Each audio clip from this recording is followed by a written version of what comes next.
What do you think of President-elect Trump? I mean, I'm always reticent to start sort of commenting politically. I've never done it in terms of America or Australia. I'm issue-based. I comment on the things that so I just say he's now elected, and we as a country need to support who's ever the president, because that's what the country's based on. Former speechwriter for President Nixon, Ben Stein, with us right now. Ben, it is unusual. These things are newsworthy because they are so unusual. What do you make of it?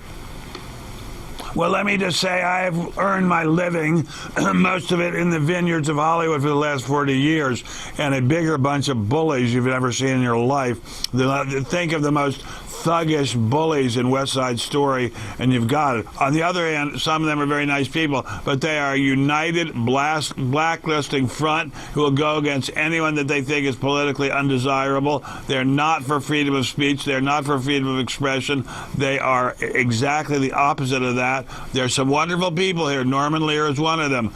But this Hollywood in general is trying to shut down free debate within Hollywood. There are plenty of people in Hollywood who like Donald Trump. They're afraid to say a word about it because they know they're going to be paying consequences. I know this for a fact.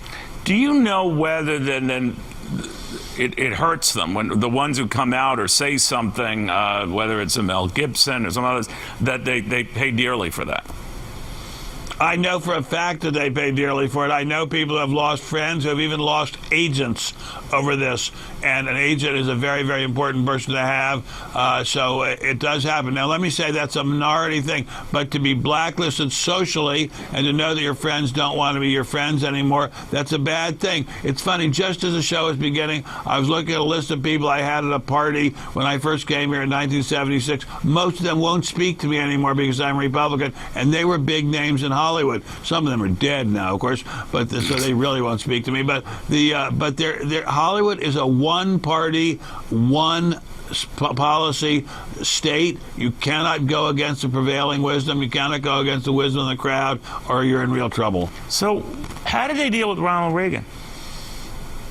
Ronald Reagan was a special case because Ronald Reagan was one of them, right. But also a lot of them hated Ronald Reagan. But you see, the thing about Hollywood people is they think of themselves as workers and proletarians and the warriors of the revolution, but they're also snobs. They're also incredible snobs. So they look down on Donald Trump, even though he's rich, because they think he's trashy rich, like Archie Bunker, who suddenly got $11 billion.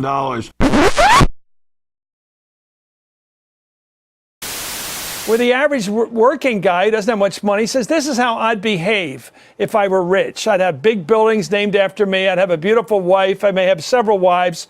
I'd show off, talk about running for president even. I'd make fun of other people. So they're snobs, and they think he's also a retrograde, anti-freedom person. By the way, nobody in the Trump campaign has ever said a racist word, and yet they keep calling him a racist. It's as if by calling him a racist over and over and over again, they can make him a racist. He's not a racist. He's never going to be a racist, but they keep using that. That's their favorite word to blacklist someone, is to call him a racist.